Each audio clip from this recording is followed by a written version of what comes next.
अगं काय चाललंय धनश्री, पाणी का वाया घालवतीयस तू? एवढीच्या पाण्याने काय फरक पडतोय तेव्हा? आपल्याला आत्ता पाणी भेटतंय म्हणून असं तुला वाटतंय. अरे अशोक, पहिले काय पाणी मिळत नव्हतं वय? चिंतामणी आता मिळतंय र, पण एक वेळ होती अशी की उन्हाळ्यात पाणी मिळत नव्हतं लोकांना. अगदी बरोबर बोललात तुम्ही. याआधी मी या गोष्टीचा विचारच केला नव्हता.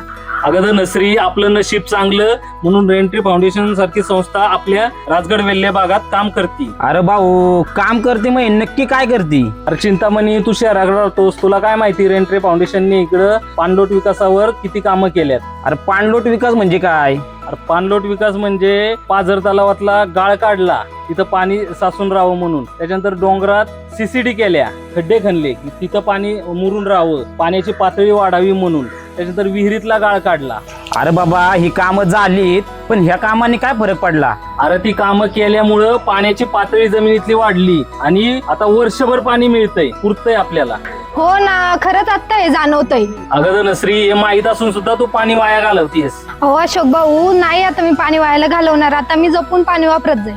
धनश्री, आपल्या 9 गावांमध्ये अजून काय काय काम झालंय सांग हे चिंतामणीला. हो चिंतामणी दादा, त्यांनी आपल्या गावात पाण्याचे फिल्टर बसवलेत, त्यामुळे आपल्या गावातील लोकांना स्वच्छ पाणी प्यायला मिळतंय आता.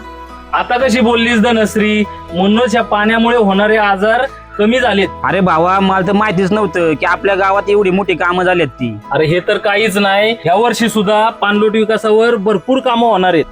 तर तुम्ही लोकांना सांगा, जबाबदारीने वागा, पाणी वाचवा आणि जीवन जपा.